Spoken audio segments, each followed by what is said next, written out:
नमस्कार, आपके साथ मैं अभिषेक पांडे। बड़ी बहस में आप सभी का स्वागत है। राष्ट्रीय कार्यकारिणी की बैठक के लिए कोलकाता पहुंचे एसपी अध्यक्ष अखिलेश यादव ने पश्चिम बंगाल की सीएम ममता बनर्जी से मुलाकात की है।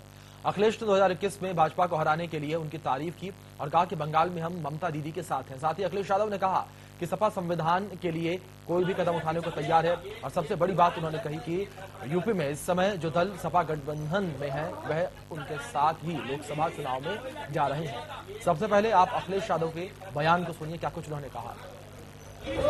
2024 में उत्तर प्रदेश में समाजवादी पार्टी ज्यादा सीटें कैसे जीते, क्योंकि जिस तरह की हालात हैं, भारतीय जनता पार्टी लगातार संविधान, लगातार लोकतंत्र पर हमला कर रही है और विपक्ष की आवाज न उठे उसको दबाने का काम कर रहे हैं। आज लोकसभा जहां पर बहस इस बात की होनी चाहिए कि महंगाई कैसे रुकेगी, बेरोजगारी कैसे खत्म होगी, लेकिन दिल्ली की सरकार जो किसानों के मुद्दे हैं, गरीबों के मुद्दे हैं, उस पर बहस नहीं करना चाहती है। और जो कुछ घटनाक्रम हुए हैं, अगर आज देश की आर्थिक व्यवस्था पीछे जा रही तो उसकी जिम्मेदार भारत सरकार है। भारत सरकार जिम्मेदार है। समाजवादी पार्टी ने हमेशा और पहले भी साथ दिया था और फिर साथ देंगे। नहीं, कांग्रेस का साथ। नहीं, कांग्रेस है ना, दीदी के साथ देंगे। दीदी का साथ देंगे पश्चिम बंगाल में जी, समाजवादी पार्टी ने हमेशा और पहले भी साथ दिया था और फिर साथ देंगे। नहीं, कांग्रेस का साथ। नहीं, कांग्रेस है ना, दीदी के साथ देंगे। सुना आपने यहाँ पर अखिलेश यादव को, किस तरीके से अखिलेश यादव की ओर से सीधे तौर पर यह कहा गया है कि आगामी चुनाव यानी कि 2024 के लोकसभा चुनाव में समाजवादी पार्टी का फोकस और सिर्फ इस बात पर रहेगा कि किस तरीके से अधिक सीटें चुनावों में लाई जाएं, किस तरीके से समाजवादी पार्टी अपने प्रदर्शन को बेहतर करे आगामी चुनाव में। इसी को लेकर उनकी मुलाकात बंगाल के मुख्यमंत्री ममता बनर्जी से हुई। साथ ही साथ यहाँ पर अखिलेश यादव ने ममता बनर्जी की तारीफ भी की। उन्होंने कहा कि जिस तरीके से ममता बनर्जी ने बीजेपी को बंगाल में हराया वो काबिले तारीफ। यहाँ पर थर्ड फ्रंट की तैयारी जो है लगातार की जा रही है और उत्तर प्रदेश जो कि सबसे बड़ा गढ़ माना जाता है और कहा जाता है सीधे तौर पर कि केंद्र की सियासत जो है उत्तर प्रदेश से होकर गुजरती है, तो ऐसे में उत्तर प्रदेश में क्या कुछ माहौल रहेगा, किस तरीके से विपक्ष एकजुट होगा, इसी को लेकर हमारी बहस जो है वो केंद्रित रहेगी। हमारे साथ कुछ खास मेहमान जुड़ेंगे आपसे कुछ ही देर में, उनके साथ हम चर्चा आगे बढ़ाएंगे कि किस तरीके से वो अपना पक्ष रखेंगे, किस तरीके से उनके दलों की ओर से तैयारियां जो है की जा रही हैं, जिस तरीके से समाजवादी पार्टी बीजेपी को रोकने का प्रयास करेगी तो वहीं अपने जीत के रथ को भारतीय जनता पार्टी किस तरीके से आगे खींचती हुई नजर आएगी। तो बंगाल से अखिलेश का दिल्ली मैसेज जो है वो देखने को मिला है और 24 का ये समर है जिसके लिए विपक्ष कमर कसता हुआ नजर आ रहा है।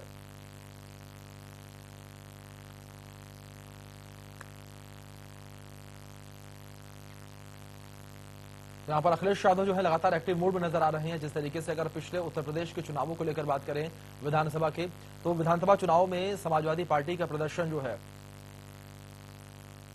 तो इस बीच हमारे साथ भारतीय जनता पार्टी से नेता कात्यायनी चतुर्वेदी जो है जुड़ गए हैं, सीधे उनका रुख करेंगे। कात्यायनी जी, आपका रुख करना चाहूंगा मैं और जानकारी सबसे पहले यहाँ पर यही कि जिस तरीके से आप लोगों का जो जीत का रथ चल पड़ा है, जिसको लेकर आप लोग भी बार बार जिक्र करते हैं, उसे रोकने का प्रयास लगातार अखिलेश यादव की ओर से किया जा रहा है, किस तरीके से इन दावों को देखते हैं आप?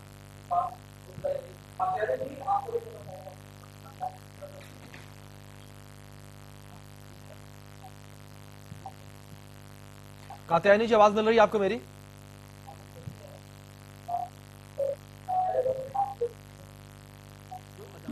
कात्यायनी जी, आपका डिवाइस जो है वो म्यूट है, उसे एक बार प्लीज आप अनम्यूट करें।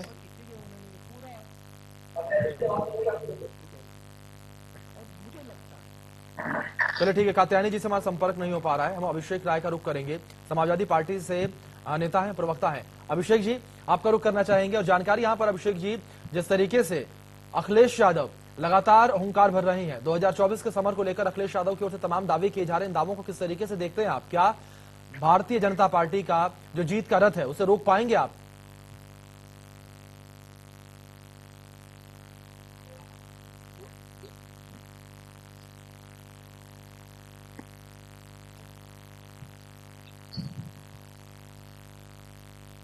अभिषेक जी, आवाज मिल रही है आपको मेरी?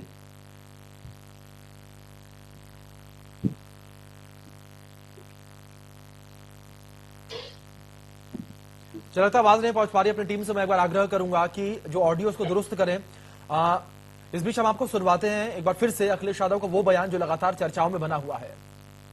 2024 में उत्तर प्रदेश में समाजवादी पार्टी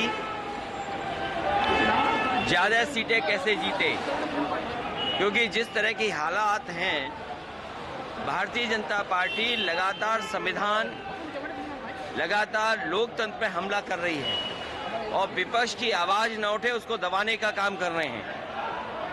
आज लोकसभा जहां पर बहस इस बात की होनी चाहिए कि महंगाई कैसे रुकेगी, बेरोजगारी कैसे खत्म होगी, लेकिन दिल्ली की सरकार जो किसानों के मुद्दे हैं, गरीबों के मुद्दे हैं, उस पर बहस नहीं करना चाहती है। और जो कुछ घटनाक्रम हुए हैं, अगर आज देश की आर्थिक व्यवस्था पीछे जा रही है तो उसकी जिम्मेदार भारत सरकार है। भारत सरकार जिम्मेदार है। समाजवादी पार्टी ने हमेशा और पहले भी साथ दिया था और फिर साथ देंगे। नहीं, कांग्रेस का साथ। नहीं, कांग्रेस है ना, दीदी के साथ देंगे। दीदी का साथ देंगे पश्चिम बंगाल में। जी, समाजवादी पार्टी ने हमेशा और पहले भी साथ दिया था और फिर साथ देंगे। नहीं, कांग्रेस का साथ। नहीं, कांग्रेस है ना, दीदी के साथ देंगे। सरकार में लाठीचार्ज होगा।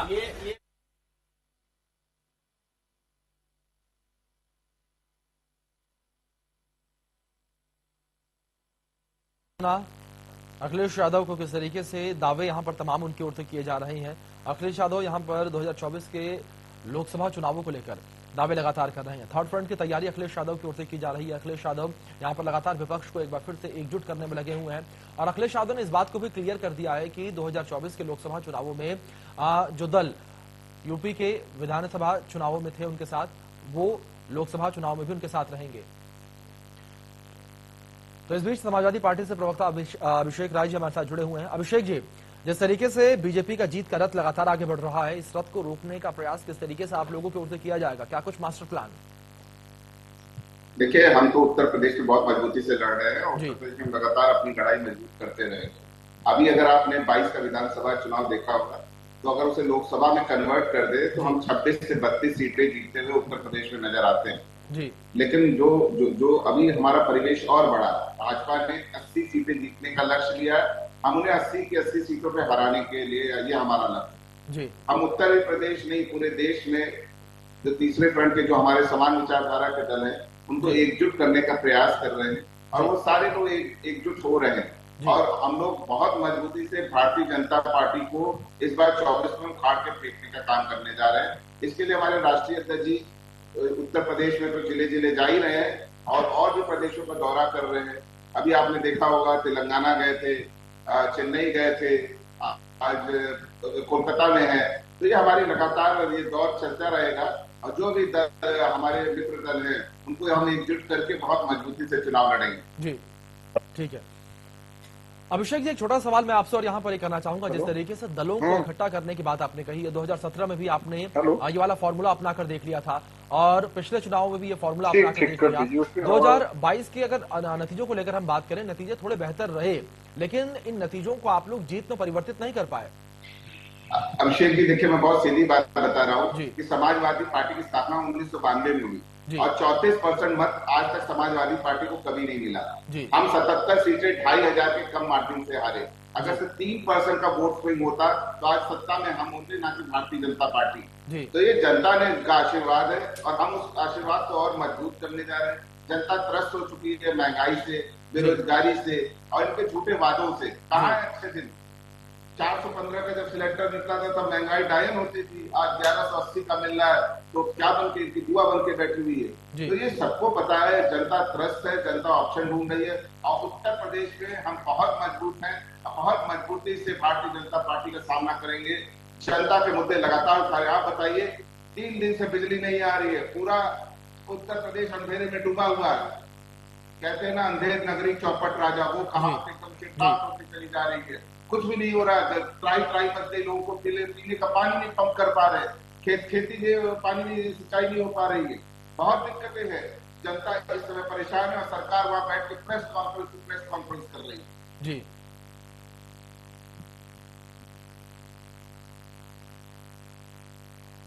मेरी आवाज आ रही है? जी बिल्कुल जी ठीक है। बिल्कुल अभिषेक जी, एक बार कात्यायनी चतुर्वेदी जी भी हमारे साथ जुड़े हुई हैं, बीजेपी से हैं, उनका रुख कर लेते हैं। कात्यायनी जी, आपका रुख करूंगा मैम।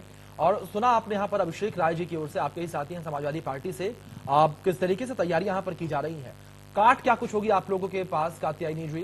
क्योंकि जो जीत का रथ लगातार चल रहा है, आप लोगों के जो नेता है अगर उनको सुना जाए, उनकी ओर से लगातार ये कहा जा रहा है कि रथ अब रुकने वाला नहीं है, क्योंकि आप लोगों ने इतिहास तभी रच दिया था जब उत्तर प्रदेश में सरकार आप लोगों ने रिपीट की।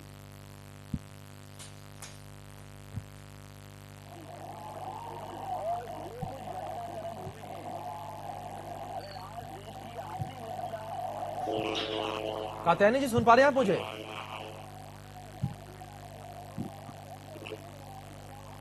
चलिए, सुधांशु वाजपेयी जी भी हमारे साथ जुड़े हुए हैं, कांग्रेस के नेता हैं। सुधांशु जी, सुन रहे हैं आप मुझे?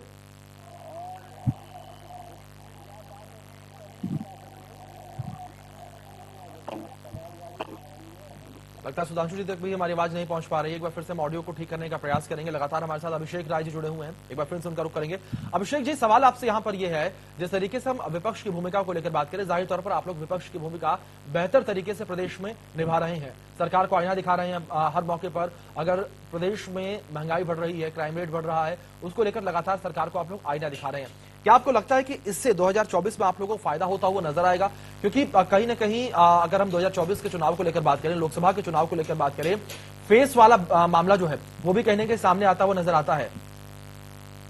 देखिए, मैं बहुत सीरियस बात बता रहा हूँ जी। जो जनता है वो चाहती है विकास हो, वो महंगाई कम करना चाहती है, बेरोजगारों को रोजगार चाहिए, साथ ही मूलभूत सुविधाएं हैं, बिजली, पानी और सड़क अगर नहीं मिल रही है तो सब कुछ बेकार है। सरकार चुनने का फायदा क्या जी? तो हम जनता के मुद्दे अभी सदन में उठा रहे थे। बहुत जल्दी आप देखेंगे कि हमारे जिला इकाइयों का गठन होने जा रहा है और हम सड़क पे भी उतरेंगे। हम तहसील वाइज, विधानसभा वाइज बैठ के धरना प्रदर्शन करेंगे इस महंगाई के खिलाफ, इस बेरोजगारी के खिलाफ। और अगर जरूरत पड़ी तो जेल भरो आंदोलन भी समाजवादी पार्टी करने का काम करेगी, क्योंकि जनता के मुद्दे उठाने के लिए हम सड़क से लेकर सदन तक लगातार लड़ाई लड़ते रहेंगे। हम, आपने कहा, हम विपक्ष की भूमिका निभा रहे हैं और जिम्मेदारी से निभा रहे हैं। और हमें 77 सीटें सिर्फ 2500 के कम मार्जिन से हारी थी। मैं बार बार इस बात को बोल रहा हूँ, और फिर रिकाउंटिंग नहीं हुई तो 2500 का मार्जिन कुछ नहीं होता। और मैंने बोला ना कि 3% का वोट नगर और होता तो आज हम सत्ता में होते। तो जनता ने हमें सत्ता के दरवाजे करीब पहुंचाया। हमारी कुछ कमियां रही होंगी या आज हम विपक्ष में बैठे हैं, हम उन अपनी कमियों को दूर करके जनता के मुद्दे लगातार उठाते रहेंगे, जनता के बीच में जाके उनका मत मांगे जी। लेकिन अभिषेक जी, एक सवाल यहाँ पर यह भी है कि जनता जो है वो अब कहीं ना कहीं थोड़ी चालाक हो सकती है, या ये कह सकते हैं कि अवेयर हो चुकी है। जनता को पता है कि जब वो मतदान करने के लिए निकल रहे हैं, उनको अपना कौन सा नेता चुनना है, उन्हें पता है कि वो अपना प्रधान चुनने जा रहे हैं, वो कौन सा जनप्रतिनिधि चुनने जा रहे हैं, उन्हें पता है। जब 2024 में प्रधानमंत्री पद के लिए चुनाव होगा तो क्या आपको लगता है कि अखिलेश यादव का कद इतना बड़ा हो चुका है कि प्रधानमंत्री नरेंद्र मोदी को सीधे तौर पर टक्कर देते हुए उत्तर प्रदेश में नजर आएंगे? वो देखिए, उत्तर प्रदेश में कौन टक्कर देते हैं हमेशा नजर आए। माननीय प्रधानमंत्री जी ने, माननीय मुख्यमंत्री जी ने क्या चुनाव प्रचार नहीं किया?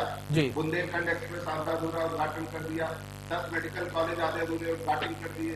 उसके बाद भी समाजवादी पार्टी जब से स्थापित हुई सबसे ज्यादा मत प्रतिशत पाई कि नहीं पाई? तो जनता का आशीर्वाद हमें मिल रहा है, चाहे वो माननीय प्रधानमंत्री जी हो, चाहे माननीय मुख्यमंत्री जी, इससे फर्क नहीं पड़ता। अगर इन्होंने शासन प्रशासन का दुरुपयोग नहीं किया होता और इस तरीके से कहते हैं कि 58 सीट 58 54 298 इस तरह की सीटें हम हारे हैं, जिस पर रिकाउंटिंग होनी चाहिए थी, लेकिन रिकाउंटिंग हुई नहीं। तो ये जनता बहुत अच्छे से समझती है कि किसके साथ अन्याय हुआ। और हम जनता ये कहते थे हम 100 दिन में आएंगे, बिजली का बिल हाफ कर देंगे। साफ बिजली का बिल हाफ नहीं किया, बिजली उत्तर प्रदेश से साफ कर दी। 3 दिन से उत्तर प्रदेश अंधेरे में चल रहा है। और आप जनता की परेशानियां समझिए अभिषेक भाई, बहुत जनता परेशान है। अंधेरे में पीने का पानी नहीं हो रहा है, बच्चे तैयार नहीं हो पा रहे, लोगों की कनेक्टिविटी टूट गई है, मोबाइल फोन और सारी चीजें रिचार्ज नहीं हो रही है, अस्पतालों के बुरे हाल है। वो बेचारे क्या कहते हैं, कैसे मरीजों की जिम्मेदारी करें? और डीएम एक आदेश निकालने के साथ जनरेटर की व्यवस्था कर लो। अरे जनरेटर की व्यवस्था तो करेंगे बेचारे, सभी लोग करेंगे, कहाँ से? गरीब आदमी कहाँ से करेगा? गरीब आदमी कैसे अपने खेतों में सिंचाई करेगा? बिजली चाहिए कि नहीं चाहिए उसको? तो ये उत्तर प्रदेश से बिजली इन्होंने रेट हाफ करने की बात करके पूरी साफ कर दी है। क्यों विद्युत कर्मचारी हड़ताल पे? पूछना चाहिए ना सरकार को। एस्मा भी लगा दिया उनके ऊपर, इतना अत्याचार उनके ऊपर कर रहे हैं। भाई उनकी भी कुछ मजबूरियां है, क्यों नहीं सरकार उनकी मांगों को सुनती है और पूरी जनता को क्यों इस तरह अंधेरे में झोंक रखा? तो ये मूलभूत सुविधाएं हैं, इसके लिए हम अभी आप उनके विधायक को देख लीजिए, बीजेपी के विधायक शुक्ला जी, उन्होंने खुलेआम वीडियो वायरल है साहब, दिखाया कि किस तरह भ्रष्टाचार हो रहा है, कि 3 महीने के लिए रोड बन रही है और किस तरह का मटेरियल यूज हो रहा है। ये तो भाजपा के विधायक है शुक्ला जी। तो ये कहते हैं सरकार से भ्रष्टाचार में मस्त है, प्रेस कॉन्फ्रेंस करती है, बड़ी बड़ी चीजें कि साहब हमने 33,000 करोड़ का एलओयू फाइल कर दिया, 4 इन्वेस्टर मीट करा दिए, अभी 10 ऑफिसर्स का नाम नहीं गिना पाएंगे जो मल्टीनेशनल कंपनी के यहाँ पर स्टैब्लिश हो गए। हमने तो कराया, तो हमने एचसीएल स्टैब्लिश करी, आप सब लोग देख सकते हैं। नोएडा में हमने वेब बनाने का काम किया, जो आप वहाँ पर सारी चीजें चल रही है। हमने लखनऊ में सारा काम करके दिखाई, काना स्टेडियम हमने बनाया, हम जितने आप पुलिस मुख्यालय हमने बनाया, पुलिस का आधुनिकीकरण हमने किया। तो जनता समझती है कौन काम करना चाहता है और कौन से झूठ का अंबार लगा के। क्यों नहीं आप रुपए की बात करते माननीय प्रधानमंत्री जी? आप डॉलर में जो है क्या आईसीयू में नहीं है, जो रुपया आईसीयू में नहीं है। जब 61 रुपया था तब आईसीयू में होता था। माननीय प्रधानमंत्री जी का भाषण मुझे याद है कि जो सरकारें भ्रष्ट होती है उनमें रुपये की वैल्यू गिरती है। तो क्या मान लिया जाए भारतीय जनता पार्टी की सरकार भ्रष्ट है? ये तो माननीय प्रधानमंत्री जी से पूछना चाहिए। 3 काले कानून सिर्फ यूपी में चुनाव जीतने के लिए उन्होंने वापस ले लिए, लेकिन एमएसपी की गारंटी क्या मिली क्या किसानों को? कुछ नहीं मिला साहब। इस तरह से जनता के साथ लगातार ठग करते आएंगे तो जनता कभी तो जागृत होगी, कभी तो जवाब देगी। जब तक आपके झूठे प्रलोभनों पे चलेगी। लेकिन वॉइस इस पे क्लियर नहीं आ रही जी अभिषेक जी। लेकिन इस बीच अब जिस तरीके से हम फॉर्मूले को लेकर बात करें, रोड मैप क्या कुछ होगा 2024 के समर में उतरने के लिए आप लोगों का?